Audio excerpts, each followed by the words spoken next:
ഒരുപാട് കാര്യങ്ങൾ തീരുമാനിക്കുകയും തീരുമാനിച്ചതിലൊന്നും ഉറച്ചു നിൽക്കാതെയും ഒക്കെ ഇറാൻ അമേരിക്ക ചർച്ച ആകാശത്തിലിങ്ങനെ നിൽക്കുകയാണ്. തൽക്കാലം ഒരു വെടിനിർത്തലുണ്ട് എന്ന് വിചാരിക്കാം. കാരണം രണ്ടുപേരും അന്യോന്യം സാരമായ ആക്രമണങ്ങളൊന്നും നടത്തുന്നില്ല. എന്നാൽ ഇസ്രായേൽ അവർ പറഞ്ഞതുപോലെ ലെബനിൽ ഇടയ്ക്കിടയ്ക്ക് അടിച്ച് തകർത്തുകൊണ്ടിരിക്കുകയാണ്. അതിന് ഒരു കുറവും അവർ വരുത്തുകയില്ല എന്ന് അവർ പ്രഖ്യാപിച്ചു കഴിഞ്ഞു. ഹോർമുസ് കടലിടുക്ക് അത് തുറന്നോ എന്ന് ചോദിച്ചാൽ തുറന്നു. എന്നാൽ പിന്നെ പോകാമോ എന്ന് ചോദിച്ചാൽ സൂക്ഷിച്ചും കണ്ടുമൊക്കെ പോണേ എന്ന് പറയും. അതെന്താ അങ്ങനെ? അല്ല, അത് അങ്ങനെയൊന്നും തുറന്നിട്ടൊന്നുമില്ല.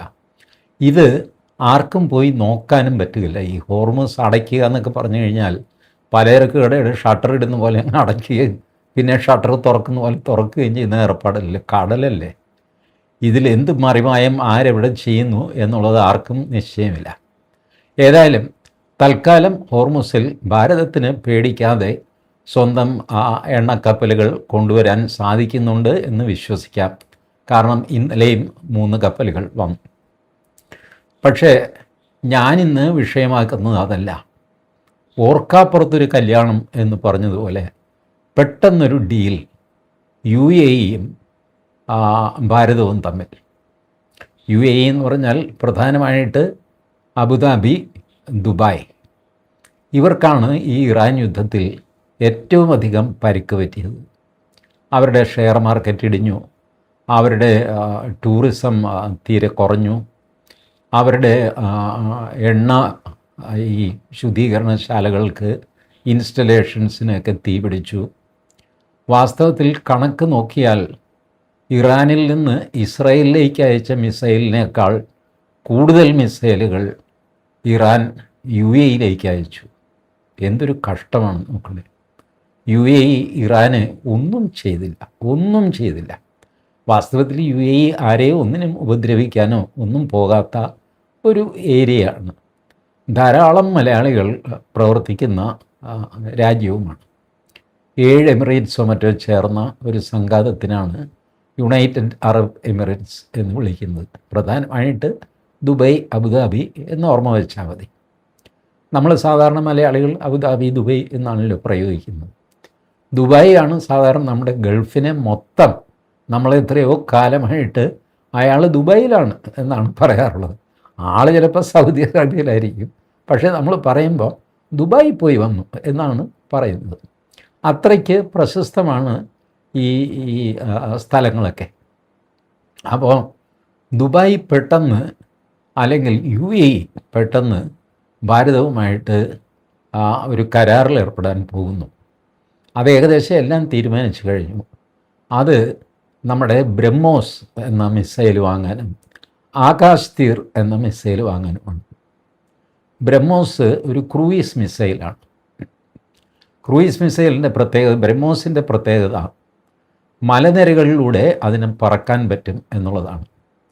ഈ മിസൈലുകൾ സാധാരണ റഡാറിൻ്റെ കണ്ണിൽ പെടാതെ കണ്ണ് വെട്ടിച്ച് കടക്കാൻ പ്രയാസമാണ്. കാരണം ഭൂമിയിൽ നിന്ന് പൊങ്ങുന്ന ഏത് വസ്തുവും ഒരു പ്രത്യേക ഹൈറ്റിൽ എത്തിക്കഴിഞ്ഞാൽ പിന്നെ റഡാറിൻ്റെ ദൃഷ്ടിയിൽപ്പെടും. അപ്പോൾ ഈ പ്രത്യേക ഹൈറ്റിന് താഴെ കൂടെ പറക്കുക, ഭൂമിക്ക് പാരലായിട്ട് തിരശ്ചീനമായിട്ട് പറക്കുക. അപ്പോൾ മിസൈലിന് ചിറകൊന്നുമില്ലല്ലോ, വിട്ടുകഴിഞ്ഞാൽ പിന്നെ അതിന് ഇലക്ട്രോണിക് കൺട്രോളേ ഉള്ളൂ. അപ്പോൾ ബ്രഹ്മോസ് മിസൈൽ ഭൂമിക്ക് പാരലായിട്ട് പോയിക്കൊണ്ടിരിക്കും. ഭൂമി പൊങ്ങിക്കഴിഞ്ഞാൽ, അതായത് മലമ്പ്രദേശം, കുന്നൊക്കെ വന്നു കഴിഞ്ഞാൽ ബ്രഹ്മോസ് പൊങ്ങും. കുന്നില്ലാതെയാകുന്ന സമതലമാണെങ്കിൽ ബ്രഹ്മോസ് താഴും. അങ്ങനെയാണ് ബ്രഹ്മോസിൻ്റെ പോക്ക്. അതുകൊണ്ട് റഡാറിൽ പെടുന്നത് വളരെ അപൂർവമാണ് ബ്രഹ്മോസ്. അസാമാന്യമായ സ്പീഡുമാണ്. ശബ്ദത്തേക്കാൾ 3 ഇരട്ടി വേഗത്തിലാണ് ബ്രഹ്മോസിൻ്റെ പോക്ക്. ബ്രഹ്മോസ് മറ്റേ ലോകത്തിൻ്റെ ഒരു ശ്രദ്ധയിൽ വന്നത് പാകിസ്ഥാൻ ഷഹബാസ് ഷെരീഫ് ഒരു സ്ഥലത്ത് അദ്ദേഹത്തിൻ്റെ സ്പീച്ചിനിടയ്ക്ക് പറഞ്ഞു, ആ പണ്ടാറടങ്ങിയ ബ്രഹ്മോസ് കാരണം ഞങ്ങൾ കിടക്കപ്പുറതിയില്ലാതായിപ്പോയി കേട്ടോ. അത് വിട്ടുകഴിഞ്ഞാൽ 30 സെക്കൻഡേ ഉള്ളൂ ഞങ്ങൾക്ക് എന്തെങ്കിലും പ്രതിവിധി ചെയ്യാനായിട്ട്. അതിനു മുമ്പേ ഈ സാധനം വന്ന് തലയിൽ വീണ് കഴിയും. അപ്പോൾ ആൾക്കാരുടെ സാധാരണഗതിയിൽ ഒരു രാജ്യവും ഇങ്ങനെ ഞങ്ങൾ കുഴപ്പത്തിലായി ഇന്നതാണ് കാരണം എന്ന് പറയാറില്ല. ഇയാൾ ഒരു അല്പം നിഷ്കളങ്കനും അല്ലെങ്കിൽ പൊട്ടനും ഒക്കെ ആയതുകൊണ്ട് ഇത് വിളിച്ചു പറഞ്ഞു ബ്രഹ്മോസ് ഇങ്ങനെ കുഴപ്പം പിടിച്ചൊരു സാധനമാണ്. അപ്പോൾ എല്ലാവരും ശ്രദ്ധിച്ചു. മാത്രമല്ല യുദ്ധത്തിൻ്റെ ഡാറ്റ എല്ലാവരും കളക്ട് ചെയ്യുമല്ലോ. അപ്പോൾ ഓപ്പറേഷൻ സിന്ദൂറിൽ ബ്രഹ്മോസിൻ്റെ പെർഫോമൻസ് ലോകം മൊത്തം ശ്രദ്ധിക്കപ്പെട്ടു. ബ്രഹ്മോസ് റഷ്യയും നമ്മളും ചേർന്നാണ് ഡെവലപ്പ് ചെയ്തത്. ഇൻവെസ്റ്റ്മെൻറ്റ് നമ്മളുടെയും ഉണ്ട് അവരുടെയും ഉണ്ട്. ഏകദേശം തുല്യമായിട്ടുള്ള ഇൻവെസ്റ്റ്മെൻറ്റൊക്കെ ഉണ്ട്. ബട്ട് അതിൻ്റെ വർക്ക് നടക്കുന്നത് ഭാരതത്തിലാണ്. ഭാരതത്തിൽ തന്നെ നമ്മൾ 7-8 സ്ഥലത്താണ് ഇതിൻ്റെ പ്രവൃത്തികൾ ചെയ്യുന്നത്. കാരണം ഒരേ ഒരു സ്ഥലത്ത് ചെയ്തു കഴിഞ്ഞാൽ ആ സ്ഥലം ആക്രമിക്കപ്പെട്ടു എന്ന് വയ്ക്കുക, എല്ലാം കൂടെ നശിച്ചു പോകും. അങ്ങനെ വരാതിരിക്കാനായിട്ട് 7-8 സ്ഥലത്ത് ഡിസ്ട്രിബ്യൂട്ടഡായിട്ട് നമ്മൾ ചെയ്യുന്നു. ഇതൊന്നും രഹസ്യമൊന്നുമല്ല, എല്ലാവർക്കൊക്കെ അറിയാം. സ്ഥലങ്ങൾ ഏതൊക്കെയാണെന്ന് എല്ലാവർക്കൊക്കെ അറിയാം. അപ്പോൾ അങ്ങനെ എനിക്ക് തോന്നുന്നു ബാംഗ്ലൂർ മുതൽ ഹിസാർ വരെ ലക്നൗ ആണ് പ്രധാന കേന്ദ്രം. അങ്ങനെ ബ്രഹ്മോസിൻ്റെ വർക്ക് നടക്കുന്നു. ബ്രഹ്മോസ് അപ്ഗ്രേഡ് ചെയ്തുകൊണ്ടിരിക്കുന്നു, അതിൻ്റെ സ്പീഡ് കൂട്ടുന്നു, അത് ട്രാവൽ ചെയ്യുന്ന ഡിസ്റ്റൻസ് കൂട്ടി വരുന്നു. ഇപ്പോൾ എന്തോ 2400 കിലോമീറ്ററോ ആയിട്ടുണ്ട്. ഇതൊക്കെയാണ്. UAE ഭാരതത്തോട് ഈ ബ്രഹ്മോസ് വേണം എന്ന് ആവശ്യപ്പെട്ടു. മൊത്തം UAE പറഞ്ഞു ഒരു 200 ബില്യൺ പുഷ് എന്ന വാക്കാണ് പത്രക്കാരതിന് ഉപയോഗിക്കുന്നത്. ഒരു $200 ബില്യൺ ഒരു പുഷ് ട്രേഡിൽ വരാൻ പോകുന്നു UAEയും ഭാരതവും തമ്മിൽ. അതിൽ എല്ലാം ബ്രഹ്മോസൊന്നും അല്ല കേട്ടോ, ഒരുപാട് സാധനങ്ങളുണ്ട്. എല്ലാം ആയുധമല്ലാത്ത സാധനങ്ങളുമുണ്ട്. ബട്ട് മൊത്തം പാക്കേജിൻ്റെ വില 200 ബില്യനായിട്ട് കൂട്ടിയിരിക്കുന്നു. ഈ ഇറാൻ, ഇസ്രായേൽ, അമേരിക്ക യുദ്ധം നടക്കുമ്പോൾ ഇപ്പോൾ ഈ തീർന്ന സമയത്താണ് അമേരിക്ക UAEക്ക് 8.6 ബില്യൺ അത്രയും വില വരുന്ന ആയുധങ്ങൾ കൊടുക്കാമെന്ന് പറഞ്ഞു. അത് വാങ്ങാമെന്ന് UAE സമ്മതിച്ചു. ബട്ട് UAEക്ക് അമേരിക്കയെ ഇപ്പോൾ അത്ര വിശ്വാസം പോരാ. കാരണം UAE ഈ ഇറാൻ്റെ ആക്രമണത്തിൽ വല്ലാതെ വിഷമിച്ചപ്പോൾ അമേരിക്ക കാര്യമായിട്ടൊന്നും സഹായിച്ചില്ല. നമ്മൾ കണ്ടതാണല്ല. UAEയിൽ വീണ മിസൈൽ UAEക്ക് തന്നെ തടുക്കേണ്ടി വന്നു. വലിയ പരിക്കില്ലാതെ ആൾനാശമില്ലാതെ UAE രക്ഷപ്പെട്ടെങ്കിലും അവരുടെ ഇൻഫ്രാസ്ട്രക്ചറിന് സാരമായ പരിക്ക് പറ്റി. അതുകൊണ്ട് അവരിപ്പോൾ അമേരിക്കയെ അത്ര കണ്ട് വിശ്വസിക്കുന്നില്ല. സൗദി അറേബ്യയും UAEയും തമ്മിൽ അല്പം പിണക്കത്തിലുമാണ് കുറേ കാലമായിട്ട്. അത് വേറൊരു കഥയാണ്. യമനിൽ അവർ തമ്മിൽ നടന്ന വഴക്കിൻ്റെ ഫലമായിട്ടാണ്.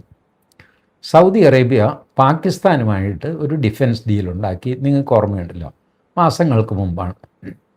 എന്തിനാണ് ആ ഡിഫൻസ് ഡീലെന്ന് മനസ്സിലായില്ല. സൗദി അറേബ്യയുടെ ആർഗ്യുമെൻറ്റ് പാകിസ്ഥാൻ്റെ കയ്യിൽ ആറ്റം ബോംബുണ്ട്, അതുകൊണ്ട് അവർ കൂടെ ഇരിക്കട്ടെ, വേറെ അവരെ കൊണ്ട് പ്രയോജനമൊന്നുമില്ല. കടം മേടിച്ചും പിച്ചച്ചട്ടിയൊക്കെ ആയിട്ട് നടക്കുന്നവരാണ്. അവനുമായിട്ട് കൂട്ടുകൂടിയാൽ പോക്കറ്റിൽ നിന്ന് കാശ് അങ്ങോട്ട് പോകുന്നുള്ളതല്ലാതെ ഇങ്ങോട്ട് വരവൊന്നും ഉണ്ടാവില്ല. ബട്ട് പാകിസ്ഥാൻ്റെ കയ്യിൽ പട്ടാളക്കാരുണ്ട്, കൊല്ലാനായിട്ട് ചാവാനായിട്ട് തയ്യാറുള്ള ആൾക്കാരുണ്ട്, പിന്നെ ഈ പറഞ്ഞ ആറ്റം ബോംബുണ്ട്. അപ്പോൾ UAEക്ക് തോന്നി അങ്ങനെയാണെങ്കിൽ ഞാനൊരു കാര്യം ചെയ്യാം, ഞാനും ഒരു ആറ്റം ബോംബുള്ള കക്ഷിയുമായിട്ട് കൂട്ടുകൂടാം. ഇതാണ് സിമ്പിൾ ലോജിക്കാണ് UAEയുടെ. അങ്ങനെ ഭാരതവുമായിട്ട് അപ്പോൾ നമ്മൾ ഈ ബഹളം നടക്കുമ്പോൾ UAE പലതവണ അവരുടെ അൽ നഹിയാൻ അല്ലേ, അതാണ് അവരുടെ രാജാവ്, അദ്ദേഹം 2-3 തവണ ഡൽഹിയിൽ വന്നു. 3 മണിക്കൂർ 2 മണിക്കൂർ ഇത്രയേ ഉള്ളൂ ചർച്ച കഴിയുമ്പോൾ തിരിച്ചു പോകും. അടുത്താണല്ലോ UAE നിന്ന് അധികം ദൂരമില്ല ഡൽഹി. അങ്ങനെ വന്നു, മോദിയുമായിട്ട് പലതവണ സംസാരിച്ചു. അജിത് ഡോവൽ അവിടെ പോയി സംസാരിച്ചു. അപ്പോഴെല്ലാം ഈ ഡിസ്പ്യൂട്ട് നടക്കുകയാണ്. മോദിയുമായിട്ട് സംസാരിക്കുമ്പോൾ ഈ ഇറാൻ യുദ്ധം തുടങ്ങിയിട്ടില്ല. ബട്ട് അജിത് ഡോവൽ അവിടെ പോകുമ്പോൾ യുദ്ധം കൊടുമ്പിരിക്കൊണ്ടിരിക്കുന്ന സമയമാണ്. അപ്പോൾ അതിൻ്റെ ഏകദേശം ആ സമയത്താണ് ഇസ്രായേലിൽ നിന്ന് നെതന്യാഹു UAE വിസിറ്റ് ചെയ്യുന്നത്. വിസിറ്റ് ചെയ്തില്ല എന്ന് UAE ഇപ്പോഴും ഉറപ്പിച്ച് പറയുന്നു. ബട്ട് നെതന്യാഹു പറഞ്ഞതാണ് സത്യമെന്ന് എല്ലാവർക്കും അറിയാം. കാരണം അവിടെ UAEയിൽ അയൺ ഡോം ഇൻസ്റ്റാൾ ചെയ്ത് കഴിഞ്ഞു ഇസ്രായേലിൻ്റെ. അപ്പോൾ അതിൻ്റെ ചർച്ചയ്ക്കായിട്ടാണ് നെതന്യാഹു പോയത്. പോയ സ്ഥലവും നെതന്യാഹു ഡേറ്റും ഒക്കെ പറഞ്ഞു. അൽ ഐൻ എന്ന സ്ഥലത്ത് വെച്ചായിരുന്നു കൂടിക്കാഴ്ചയെന്ന് പറഞ്ഞു. അതേ തുടർന്ന് അയൺ ഡോം UAEക്ക് കൊടുത്തു. UAEയുടെ സംരക്ഷണം ഞങ്ങൾ ഏറ്റെടുത്തോളാം എന്ന് ഇസ്രായേൽ പറഞ്ഞു. താങ്ക് യു ഇസ്രായേൽ എന്ന് UAEയും പറഞ്ഞു. അത് പോരാഞ്ഞിട്ട് അയൽവക്കത്തു നിന്നൊരു സംരക്ഷണം വേണ്ടേ? അവർക്കൊരു ഈ UAE, ഖത്തർ, സൗദി ഇവരാരും തന്നെ യുദ്ധവീരന്മാരല്ല. അവർക്ക് ലൈവ് എക്സ്പീരിയൻസ് ഇല്ല യുദ്ധത്തിൽ, ഭാരതത്തെ പോലെ. ഭാരതം ഇടയ്ക്കാണെങ്കിലും തലയ്ക്കാണെങ്കിലും പാകിസ്ഥാനുമൊക്കെ ആയിട്ട് അടിച്ച് ഒരു ഈ കൈക്കുറ്റപ്പാട് തീർന്ന ഒരു സേനയാണ് ഭാരതത്തിൻ്റെ. അവർക്ക് അങ്ങനത്തെ ഒരു സേനയില്ല, UAEക്കുമില്ല, മറ്റ് ഗൾഫ് രാജ്യങ്ങൾക്കുമില്ല. അപ്പോൾ അതുകൊണ്ട് ഭാരതത്തിൻ്റെ സഹായം അവർക്ക് ആവശ്യമാണ്. ഭാരതത്തിൻ്റെ സഹായത്തിൽ ഈ ചരടുകൾ ഉണ്ടാവില്ല. നമ്മളൊരു സ്വഭാവം അതാണില്ല. നമ്മളൊരാളെ സഹായിക്കുക എന്ന് പറഞ്ഞാൽ സഹായിക്കും. അതിനകത്ത് സഹായം തുടങ്ങിക്കഴിഞ്ഞിട്ട് പിന്നെ ഓരോ കണ്ടീഷൻസ് ഇടുക, അതൊന്നുമില്ല. ഉള്ള കണ്ടീഷൻസ് ആദ്യമേ തന്നെ പറയും. അപ്പോൾ ഇപ്പോൾ ബ്രഹ്മോസിൻ്റെ കാര്യം, ബ്രഹ്മോസ് നമ്മൾ പറഞ്ഞു ബ്രഹ്മോസ് തരാം. പക്ഷേ അതിലും ഉണ്ട് ഒരു ചടങ്ങ്. ഞങ്ങൾക്ക് റഷ്യയിൽ നിന്ന് ഒരു NOC വാങ്ങാനുണ്ട്. കാരണം റഷ്യയുമായിട്ട് പാർട്ട്ണർഷിപ്പിലാണല്ലോ ബ്രഹ്മോസ് ഉണ്ടാക്കുന്നത്. അപ്പോൾ വേറെ ഏതെങ്കിലും രാജ്യത്തിന് ഇത് വിൽക്കണമെങ്കിൽ റഷ്യയുടെ കൂടെ ഒരു സമ്മതം വേണം. കാരണം റഷ്യയുടെ ശത്രുവിന് റഷ്യയുടെ മിസൈൽ ആയ ബ്രഹ്മോസ് നമ്മൾ വിറ്റ് കഴിഞ്ഞാൽ ശരിയാവില്ല. ഇതുപോലെ ബ്രഹ്മോസ് റഷ്യ ആർക്കെങ്കിലും വിൽക്കാൻ തീരുമാനിച്ചാൽ അവർ ബ്രഹ്മോസ് വിൽക്കുകയില്ല. കാരണം ബ്രഹ്മോസ് ഭാരതത്തിലാണ് ഉണ്ടാക്കുന്നത്. ഏതായാലും അങ്ങനെ ഒരു കണ്ടീഷൻ വന്നു കഴിഞ്ഞാൽ ഇന്ത്യയുടെ NOC അവർക്കും ആവശ്യമായി വരും. ഇതാണ് നമ്മൾ തമ്മിലുള്ള ധാരണ. അപ്പോൾ റഷ്യ ഇതിനെ എതിർക്കേണ്ട കാര്യമൊന്നുമില്ല. ഓൾറെഡി നമ്മൾ വിയറ്റ്നാമിന് കൊടുത്തു കഴിഞ്ഞു ബ്രഹ്മോസ്. അതിൽ റഷ്യ തടസ്സമൊന്നും പറഞ്ഞില്ല. അവർ പറഞ്ഞു ഓക്കെ വിയറ്റ്നാമിന് കൊടുത്തോളൂ എന്ന് പറഞ്ഞു. തൊട്ട് പിന്നാലെ ഇന്തോനേഷ്യ ചോദിച്ചിട്ടുണ്ട്. അതിങ്ങനെ ഇപ്പോൾ വാങ്ങും, നാളെ വാങ്ങാം, നാളെ കരാർ എഴുതാം, അങ്ങനെയൊക്കെ നിൽക്കുകയാണ്. അങ്ങനെ പല രാജ്യങ്ങളും ഓപ്പറേഷൻ സിന്ദൂറിന് ശേഷം ബ്രഹ്മോസ് വാങ്ങാൻ തയ്യാറായിട്ട് നിൽക്കുന്നു. UAE അവിടെ കൊണ്ട് നിന്നില്ല. അവർ പറഞ്ഞു ഞങ്ങൾക്ക് ആകാശ് തീർ കൂടെ വേണം. ആകാശ് തീറിൻ്റെ പ്രത്യേകത അത് ആക്രമിക്കുന്ന മിസൈലല്ല, പ്രതിരോധ മിസൈലാണ്. അതായത് ആകാശത്ത് ഏകദേശം 18 കിലോമീറ്റർ ദൂരെ വെച്ച് തന്നെ അവിടുന്ന് വരുന്ന വിമാനമോ മിസൈലോ അത് ന്യൂട്രലൈസ് ചെയ്യാൻ ആകാശ് തീറിന് പറ്റും. ആകാശ് തീർ മലയാളത്തിൽ നമ്മൾ മനസ്സിലാക്കിയാൽ മതി, ആകാശത്തിലേക്ക് വിട്ട് തീർ, അമ്പ്, ഇതാണ് ആകാശ് തീർ. അപ്പോൾ അത് വിട്ട് കഴിഞ്ഞാൽ 18 കിലോമീറ്റർ ദൂരെ വെച്ച് തന്നെ ഈ ഇങ്ങോട്ട് വരുന്ന ആക്രമണകാരിയെ അത് തീർത്ത് കളയും. അതും വളരെ മനോഹരമായിട്ട് ഓപ്പറേഷൻ സിന്ദൂറിൻ്റെ ആകെ നിങ്ങൾ നോക്കുമ്പോൾ 36 മണിക്കൂറിലേ ഉണ്ടായിരുന്നുള്ളൂ ഓപ്പറേഷൻ സിന്ദൂർ. അതിനിടയ്ക്ക് നമ്മളുടെ അച്ചീവ്മെൻറ്റ് നോക്കുക. പാകിസ്ഥാനെ ന്യൂട്രലൈസ് ചെയ്തു, നമ്മൾ വിചാരിച്ച സ്ഥലങ്ങളൊക്കെ തകർത്തു എന്ന് മാത്രമല്ല, ലോകത്തിൻ്റെ നോട്ടത്തിൽ നമ്മൾ അത്യന്താധുനിക ആയുധങ്ങൾ ഉപയോഗിക്കുന്ന ഒരു രാഷ്ട്രമായിട്ട് പെട്ടെന്ന് ഉയർന്നു. സിപ്രി എന്ന് പറഞ്ഞൊരു അന്താരാഷ്ട്ര ഏജൻസിയുണ്ട്. അവരാണ് ഈ ആയുധ വ്യാപാരം മോണിറ്റർ ചെയ്യുന്ന ഒരു അക്കാഡമിക് സ്റ്റഡിക്ക് വേണ്ടിയിട്ട് മോണിറ്റർ ചെയ്യുന്നൊരു ഏജൻസിയാണ്. അവർ പറഞ്ഞു ഓപ്പറേഷൻ സിന്ദൂറിന് ശേഷം ഭാരതം ഇതുവരെ ഡിഫൻസ് എക്യുപ്മെൻറ്റ്സ് ഇമ്പോർട്ട് ചെയ്തുകൊണ്ടിരുന്നു, ഇപ്പം മെല്ലെതാ എക്സ്പോർട്ട് ചെയ്തുകൊണ്ടിരിക്കുന്നു. അതും ഹൈ ടെക്നോളജി, ഹൈ പ്രിസിഷൻ ആയുധങ്ങൾ വിൽക്കാൻ തുടങ്ങിയിരിക്കുന്നു. നേരത്തെ നമ്മൾ ആയുധങ്ങൾ വിൽക്കുന്നുണ്ട്, ഹൈ ടെക്നോളജി ഹൈ പ്രിസിഷനൊന്നും ആയിരുന്നില്ല. നമ്മൾ ഇസ്രായേലിന് കൊടുത്തുകൊണ്ടിരുന്നു ലോ ടെക്നോളജി ലോ പ്രിസിഷൻ ആയിട്ടുള്ള സാധനങ്ങൾ കപ്പൽ നിറച്ച് ഇസ്രായേലിന് വിറ്റ് നമ്മൾ കാശുണ്ടാക്കിക്കൊണ്ടിരുന്നു. അത് ഞാനൊരിക്കൽ നിങ്ങളോട് പറഞ്ഞത് ഓർമ്മയില്ലേ? ഇസ്രായേലിലേക്കാണ് ആയുധം എന്ന് പറഞ്ഞപ്പോൾ അത് ലോഡ് ചെയ്യില്ല എന്നൊക്കെ പറഞ്ഞിട്ട് നമ്മളുടെ മദ്രാസ് ഇവിടെ പോർട്ടിൽ കപ്പലിലേക്ക് കയറ്റാൻ പറ്റില്ല എന്നൊക്കെ പറഞ്ഞ് CIT തൊഴിലാളികൾ സമരമൊക്കെ ചെയ്ത് നാണക്കേടായി പോടാന്നൊക്കെ പറഞ്ഞ് തല്ലി ഓടിക്കുകയൊക്കെ ചെയ്ത സംഭവം ഉണ്ടായി. കാരണം ഇവരൊക്കെ പാലസ്തീൻകാരാണല്ലോ. അപ്പോൾ ഇസ്രായേലിലേക്ക് ആയുധം കയറ്റിവിടാൻ പറ്റില്ല എന്നൊക്കെ പറഞ്ഞ് പ്രശ്നമൊക്കെ ഉണ്ട്. എന്തുമായിക്കോട്ടെ, നമ്മൾ ഇസ്രായേലിലേക്ക് എക്സ്പോർട്ട് ചെയ്തുകൊണ്ടേയിരുന്നു, ഇസ്രായേൽ വാങ്ങിച്ചുകൊണ്ടിരുന്നു, ഇപ്പോഴും വാങ്ങിക്കുന്നുണ്ട്. സാമാന്യം നല്ല കാശ് നമ്മൾ അതിൽ ഉണ്ടാക്കുന്നുണ്ട്. ഏതായാലും യു എയും നമ്മളും തമ്മിലുള്ള ബന്ധം കൂടുതൽ ദൃഢമാകുന്നു. അതേസമയം സൗദിയുമായിട്ടുള്ള ബന്ധം വഷളായിട്ടുമില്ല കേട്ടോ. ഇപ്പോൾ യു എയും സൗദിയും തമ്മിൽ വലിയ വഴക്കില്ല, ഒരു സ്വരച്ചേർച്ചയില്ലായ്മ അത്രേ ഉള്ളൂ. നമുക്ക് യു എയുമായിട്ട് യാതൊരു പ്രശ്നവുമില്ല. നാളെ യു എ ചോദിച്ചു കഴിഞ്ഞാൽ യു എക്കും നമ്മൾ ഇത് കൊടുക്കും. പാകിസ്ഥാനുമായിട്ട് നിങ്ങൾക്ക് കൂട്ടുണ്ടല്ലോ, പാകിസ്ഥാനുമായിട്ടുള്ള കൂട്ട് ഒരു പാർട്ട്ണർഷിപ്പായിട്ടൊന്നും നമ്മൾ കരുതുന്നില്ല.